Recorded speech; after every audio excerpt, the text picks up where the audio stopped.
கி. ராஜநாராயணன், அசோகமித்ரன், சுஜாதா போன்ற எழுத்தாளுமைகள் எழுதிய 1000க்கும் மேலான சிறுகதைகளை படிக்க விகடன் ஆப் இன்ஸ்டால் பண்ணுங்க.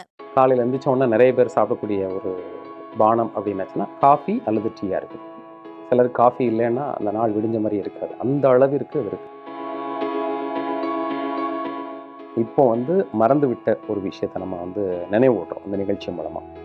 ஒன்று எப்படி எண்ணெய் தேய்ச்சி குளிக்கிறது எல்லாரும் மறந்துட்டாங்களோ அதே மாதிரி இந்த ஒரு விஷயத்தையும் அதுக்கு முன்னாடியே மறந்துட்டாங்க. குடல் சுத்தி பண்ணக்கூடிய நாடி சுத்தி மருத்துவம்னு சொல்லுவோம். வாயிலிருந்து இது ஒரு கேவிட்டி இருக்கு இல்லையா, இந்த பகுதியிலிருந்து ஆசனவாய் வரைக்கும் இருக்கக்கூடிய பகுதிகளை பலப்படுத்தக்கூடிய நிறைய மருந்துகள் இருக்குது. தயிரில் சுக்கு இன்னும் சில உப்புக்கள் எல்லாம் சேர்த்து ஊற வச்சு அதை பொடியாக்கி ஒரு பொடியை வச்சுருப்பாங்க. அது குடலை பலப்படுத்தக்கூடியதாக இருக்கும். இன்னொன்று பார்த்திங்கன்னா சுண்டை வற்றல், மாம்பருப்பு, வெந்தயம், கருவேப்பிலை இந்த மாதிரியான பொருட்கள்லாம் சேர்ந்து செய்யக்கூடிய மருந்துகள் எல்லாமே. டாக்டர், இப்போ காலையில வெறும் வயிற்றுல நம்ம சில உணவுகளை தவிர்க்கணும் அப்படின்னு சொல்லுவாங்க. ஆசிட் அதிகமா, ஏன்னா டைரக்டா அது வயிற்றுக்குள்ள போகும்போது அது நமக்கு பிரச்சனையை ஏற்படுத்தும் அப்படின்னு. ஸோ காலையில வெறும் வயிற்றுல இந்த உணவுகள்லாம் நம்ம எடுத்துக்க வேணாம், அது இந்த குடலுக்கு பிரச்சனையை ஏற்படுத்தும் அப்படின்னா என்ன மாதிரியான உணவுகள்? பொதுவாக நம்ம 2 விதமாக பிரிக்கணும். அதாவது உடலுக்கு ஏற்றுக்கொள்ளும் உணவுகள், கம்பேட்டிபிள் ஃபுட். ரெண்டாவது உடலுக்கு ஏற்றுக்கொள்ளாத உணவுகள், இன்கம்பேட்டிபிள் ஃபுட். இந்த 2ஆக பிரிக்கணும். இப்போ நீங்கள் இன்னைக்கு காலகட்டத்தில் உள்ளது பேசுகிறதுனால இன்றைக்கி பயன்பாட்டில் இருக்கக்கூடிய சில இன்கம்பேட்டிபிள் ஃபுட்டை நம்ம வகைப்படுத்திடுறேன். அதில் நீங்கள் காலையிலன்னு கேட்குறதுனால காஃபி, டீ, அதுக்கப்புறம் பார்த்திங்கன்னா சில செயற்கை பானங்கள், செயற்கை நிறமூட்டப்பட்ட பானங்கள், உணவுகள், இவை எல்லாமே இன்றைக்கி வீட்டில் எல்லாருடைய குளிர்சாதன பெட்டியில் ஃப்ரிட்ஜில் இருக்குது. காலையில் எழுந்திரிச்சோன்னா நிறைய பேர் சாப்பிடக்கூடிய ஒரு பானம் அப்படின்னாச்சுன்னா காஃபி அல்லது டீயாக இருக்குது. சிலருக்கு காஃபி இல்லைன்னா அந்த நாள் விடிஞ்ச மாதிரி இருக்காது. அந்த அளவிற்கு அது இருக்குது. இவை எல்லாமே காலையில் பருகக்கூடாத பானங்கள் தான். அதை நம்ம தெளிவாக இந்த நிகழ்ச்சி மூலமாக சொல்லணும். அதனால் கம்பேட்டிபிள் ஃபுட், உடம்புக்கு ஒத்துக்கொள்ளக்கூடிய உணவுகள் எதுவாக இருந்தாலும் நம்ம சாப்பிட்லாம். பெரும்பாலும் முதல்ல நம்ம சாப்பிடக்கூடியது ஒரு நீர் மாதிரி எடுத்துக்கிட்டோம்னா நல்லது. அதில் நீராகாரம் சிறந்தது, அல்லது மோர் சிறந்தது, அல்லது எனக்கு மோர் நீராகாரம்னா எனக்கு பிடிக்காதுன்னு சொல்கிறவங்க தேன் கலந்த தண்ணீர் குடிக்கிறது நல்லது, அல்லது வெறும் தண்ணீராவது காலையில் வெறும் வயிற்றில் குடிக்கிறது நல்லது. டாக்டர், நீங்கள் ஆரம்பத்தில் சொல்லும்போது நம்ம சித்தர்கள் நிறைய வழிமுறைகள் சொல்லியிருக்காங்க குடலை பலப்படுத்துறதுக்கு அப்படின்னு சொல்லியிருக்கீங்க. அதில் ஏதாவது ஒரு வழிமுறை சொல்ல முடியுமா? நிச்சயமாக. அதாவது ரொம்ப எல்லாரும் பின்பற்றிட்டு இருந்த இப்போ மறந்து விட்ட ஒரு விஷயத்தை நம்ம நினைவூட்டுறோம் அந்த நிகழ்ச்சி மூலமாக. ஒன்று எப்படி எண்ணெய் தேய்ச்சி குளிக்கிறது எல்லாரும் மறந்துட்டாங்களோ அதே மாதிரி இந்த ஒரு விஷயத்தையும் அதுக்கு முன்னாடியே மறந்துட்டாங்க. குடல் சுத்தி பண்ணக்கூடிய நாடி சுத்தி மருத்துவம்னு சொல்லுவோம். வழக்கமாக கிராமங்களில் சொல்கிறது பேதி மருத்துவம் அப்படின்னு சொல்லுவாங்க. அடர் 4 மதிக்கொருகால் பேதியுரை செய்வோம்னு அந்த வார்த்தை சொன்னோம் இல்லையா. அதனால் 4 மாதத்துக்கு ஒரு தடவை குடலை சுத்தப்படுத்தணும். அதுக்குன்னு ஒரு முறை இருக்குது. எளிமையாக எல்லோரும் பின்பற்றக்கூடிய முறை அப்படின்னு எடுத்துட்டோம்னா விளக்கெண்ணெய், இஞ்சி சாறு, தேன், 3 இன்க்ரீடியன்ட் தான். இந்த விளக்கெண்ணெய், இஞ்சி சாறு, தேன் இந்த 3ஐயும் எவ்வளோ ரேஷியோவில் கலக்கணும் அப்படின்னாச்சுன்னா, ஒரு 5 வயசில் வீட்டில் ஒரு குழந்தை இருக்குது அப்படின்னா எல்லாத்துலேயும் ஒரு ஸ்பூன் விளக்கெண்ணெய், 1 ஸ்பூன் இஞ்சி சாறு, 1 ஸ்பூன் தேன், 1 ஸ்பூன், இதை ஒரு அரை டம்ளர் லேசான சூடு உள்ள ஒரு வெந்நீரில் கலந்து காலையில் வெறும் வயிற்றில் கொடுக்கணும். இதே மாதிரி ஒரு 8 வயசுலேருந்து 13 வயசு வரைக்கும் ஒரு குழந்தை இருக்குது அப்படின்னாச்சுன்னா எல்லாம் 2 ஸ்பூன் அப்படியே டபுள் ஆக்கிக்கணும். 13 வயசுலேருந்து 18 வயசு வரைக்கும்னா ட்ரிபிள் 3 மடங்கு ஆக்கிக்கணும். ஸ்பூன் விளக்கெண்ணெய், 3 ஸ்பூன் இஞ்சி சாறு, 3 ஸ்பூன் தேன். 18 வயசுக்கு மேலே ஆரோக்கியமான ஒருத்தர் இருக்கிறாங்க அப்படின்னா அவங்க 4 ஸ்பூன் எடுத்துக்கணும்.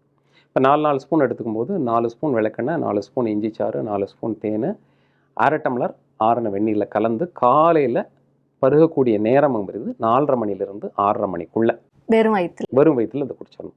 குடிச்சாச்சுன்னா அன்னைக்கு ஃபுல்லாக நல்ல வயிற்று போக்கு இருக்கும். சில சமயம் குமட்டல் வாந்தி இருக்கும், சில சமயம் வயிற்று வலி வரும், வேர்வை படபடப்பு இருக்கும். எது பண்ணாலும் பயப்பட வேண்டாம். இந்த வயிற்று போக்கு நடந்துட்டு இருக்கும்போது என்ன பண்ணணும்னா நிறைய மோர் குடிக்கணும், நிறைய நீராகாரம் குடிக்கணும், நிறைய தேன் கலந்த தண்ணீர் குடிக்கணும், அல்லது அரிசி வடித்த கஞ்சி குடிக்கலாம். இப்போ இந்த 4 மாதத்துக்கு ஒரு தடவை இந்த முறை எதுக்காக வச்சுருக்காங்கன்னு நம்ம ஆராய்ச்சி பண்ணி பார்க்கும்போது பார்த்திங்கன்னா ஒவ்வொரு 4 மாதத்திற்கு ஒரு முறையும் உடலில் நான் ஏற்கனவே சொன்ன மாதிரி 37.2 ட்ரில்லியன் செல்ஸ்லேயும் இருக்கக்கூடிய வளர்சிதை மாற்றத்தை சரிப்படுத்துறதுக்குன்னு ஒரு முறை இருக்குது. இந்த குடல் சுத்தமாகும்போது பார்த்திங்கன்னா அந்த கட் மைக்ரோபயம் எல்லாமே ரீஜுவனேஷன், இந்த செல்லுலர் மெக்கானிசம்னு சொல்லுவாங்க.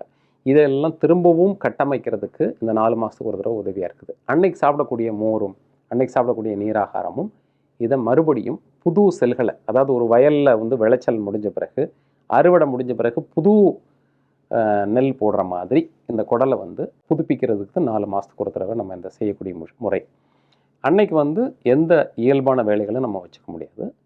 இது எல்லோரும் செய்யக்கூடிய எளிமையான ஒரு பேதி மருத்துவம். வாரம் ஒரு முறை எண்ணெய் தேய்ச்சி குளிச்சுட்டு இருக்கிறவங்க எண்ணெய் தேய்ச்சி குளிக்கிற மறுநாள் அன்னைக்கு இந்த பேதி மருத்துவம் எடுத்துக்கிறது ரொம்ப சிறப்பானதாக இருக்கும். இது வந்து எல்லாருக்குமே செட் ஆக மாட்டாங்க. எல்லாருக்கும் உதவியாக இருக்கும். 5 வயசு வரைக்கும், 5 வயசுக்கு மேலே தான் நான் சொல்லியிருக்கேன். 5 வயசு வரைக்கும் எப்படி அது குடல் பலப்படுத்துறது அப்படின்னாச்சுன்னா, உரை மருந்துன்னு நம்ம கொடுப்போம். உரை மாத்திரைன்னு குழந்தைங்களுக்கு கொடுப்போம். அந்த உரை மாத்திரை கொடுக்கறது மூலமாகவே அந்த குடல் வந்து பலமாகிக்கிட்டே வரும். அது தவிர இன்னும் சில விதமான மருந்துகள்லாம் கூட இருக்குது. அதெல்லாம் குழந்தைங்களுக்கு குடலை பலப்படுத்துறதுக்கு உதவியாக இருக்கும். சில சிக்கலான நோய் நிலைகள் வரும்போது அவங்களுக்கு பேதி மருத்துவத்தை கொடுக்க வேண்டிய நிலை இருந்ததுன்னா நாங்கள் அவங்களுக்கும் கொடுப்போம். இப்போ இந்த முறையை செய்யறதுக்கு முத நாள் கண்டிப்பா எண்ணெய் வச்சு தலை குளிக்கணுமா?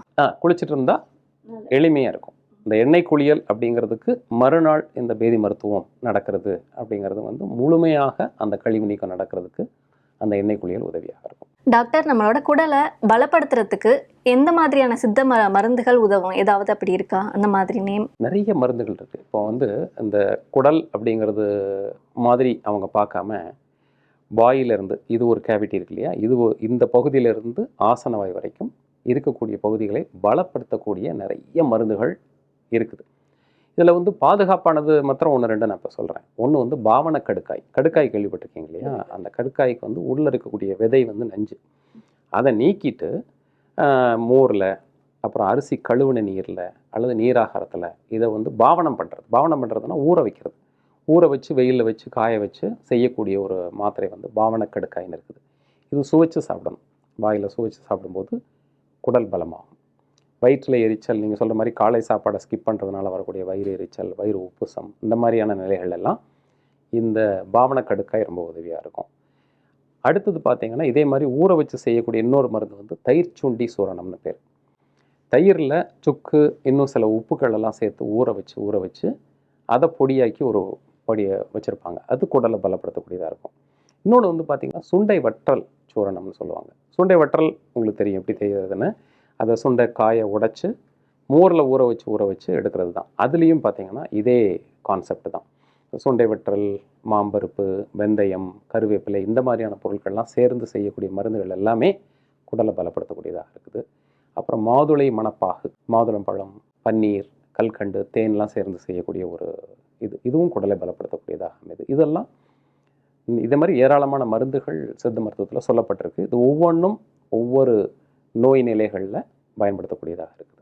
இந்த மருந்துகளை எல்லாரும் எடுத்துக்கலாமா? ஏன்னா இப்போ எல்லாருக்குமே சுகர் இருக்குது, பிபி இருக்குது, வேறு நிறைய டிசீஸ் இருக்குது. அவங்க வேறு மருந்து சாப்பிட்டுட்டு இருப்பாங்க. ஸோ அந்த நேரத்தில் இந்த மாதிரி மருந்துகள் எடுத்துக்கலாமா? இப்போ நான் சொன்ன மருந்துகள் வந்து மற்ற மருந்துகளோடு சேர்ந்து எடுத்துக்கலாம்னு இருந்தாலும் கூட முறையான ஒரு ஆலோசனையோட இந்த மருந்துகளை எடுத்துக்கணும். இப்போ 2 விஷயம் நம்ம பேசணும். ஒன்று வந்து செல்ஃப் கேர்னு சொல்கிறது.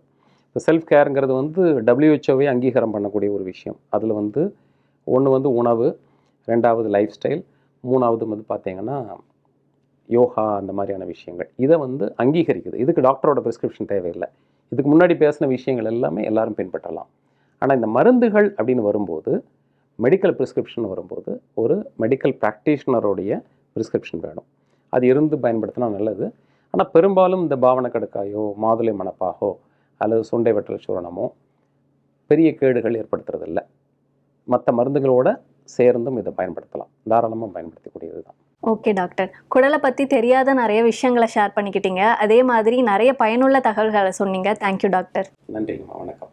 கி. ராஜநாராயணன், அசோகமித்ரன், சுஜாதா போன்ற எழுத்தாளுமைகள் எழுதிய 1000க்கும் மேலான சிறுகதைகளை படிக்க விகடன் ஆப் இன்ஸ்டால் பண்ணுங்க. லிங்க் கீழே டிஸ்கிரிப்ஷன்ல இருக்கு. உடனே டவுன்லோட் பண்ணுங்க.